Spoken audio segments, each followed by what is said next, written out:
Estamos aqui para dar continuidade ao conteúdo da disciplina de História, não é isso? Capítulo 4, Renascimento. Na semana passada nós corrigimos a atividade, não é isso? Eu fiz uma explicação, então vocês já estão por dentro do início do assunto. Eu acredito que vocês já sabem isso porque eu expliquei bem no vídeo passado. Então, assim, nós vamos só concluir esse capítulo agora. Eu escolhi dois tópicos aqui que estavam faltando, que era a continuação dos artistas renascentistas na página 74. Então, assim, eu peço a vocês que abram o livro na página 74 para acompanhar junto com o vídeo, ok? E o segundo tópico é a expansão do Renascimento na página 75. Junto com essa expansão, a gente vai ver alguns escritores e alguns cientistas do Renascimento. É um assunto muito interessante que nos permite entender as mudanças que ocorreram.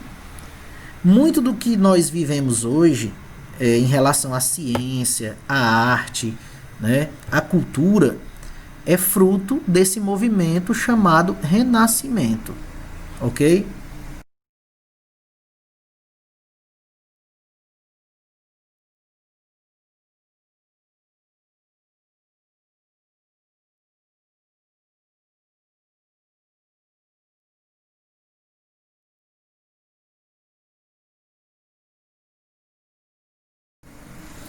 Na página 74, tem o nome de dois grandes artistas renascentistas. Um é o Michelangelo e o outro é o Rafael, né?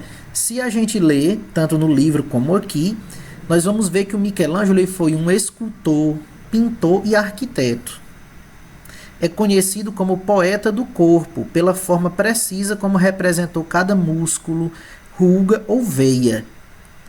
Então, o Michelangelo, ele tentava fazer com que as pinturas dele, né, as esculturas, fossem mais parecidas possíveis com o corpo humano. O Rafael, ele utilizou com eficiência as técnicas de pintura criadas durante o Renascimento. Então, olha como foi importante esse movimento. Durante o Renascimento foram criadas muitas técnicas de pintura.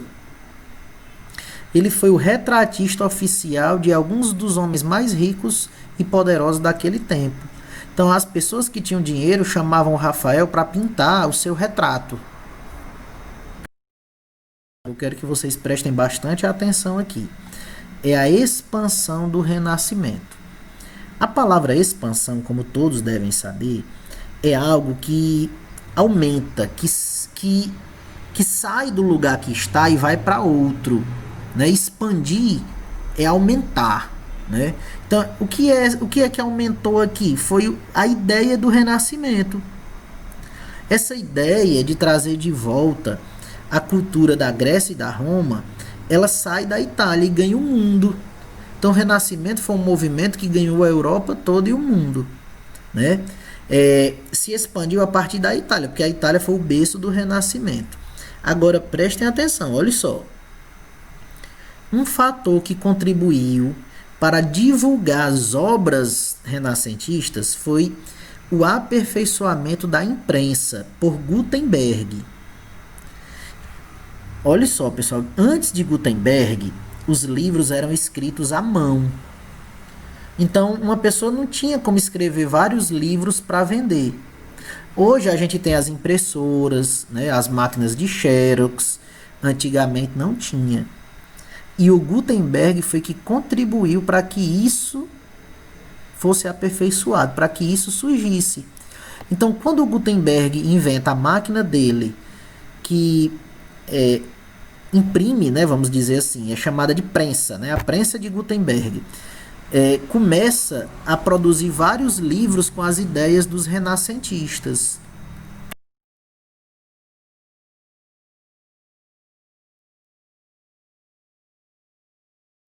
Gutenberg inventou, mas é só para vocês terem uma ideia. Isso aqui é uma máquina, é uma prensa, né, que os livros eram copiados, certo?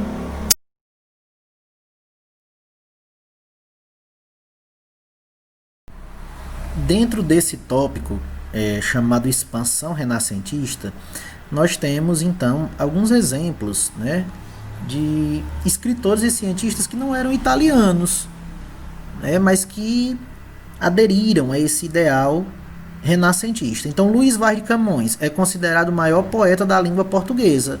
Sua obra-prima é Os Lusíadas. O Miguel de Cervantes, a principal obra desse escritor espanhol é Dom Quixote, que vocês já devem ter ouvido falar já em Dom Quixote. Em relação aos cientistas, também tivemos vários cientistas renascentistas, mas eu quero que vocês aprendam sobre esses dois. É o Nicolau Copérnico e o Galileu Galilei, que vocês já devem ter ouvido falar em outra disciplina. O Copérnico era matemático, físico, nasceu na Polônia e ele descreveu os movimentos da Terra e formulou a teoria do heliocentrismo. Inclusive, eu vou até pedir na atividade que vocês falem sobre o heliocentrismo. Está aqui entre parênteses. É a teoria que defende que o Sol é o centro do sistema planetário. Enquanto naquela época, a Igreja e outros, né, cientistas defendiam que era a Terra que era o centro. O Nicolau Copérnico, ele formulou essa teoria. Mas só foi o Galileu Galilei que comprovou a teoria do heliocentrismo, proposta por Nicolau Copérnico. Para finalizarmos a aula, nós temos essa atividade de apenas 5 questões. Todas as questões vocês irão encontrar as respostas no livro, inclusive eu coloquei até as páginas. Eu espero que vocês tenham gostado. Com essa atividade a gente conclui o conteúdo sobre esse capítulo, né? E o próximo conteúdo será um capítulo novo. Então tudo de bom para vocês e uma boa semana.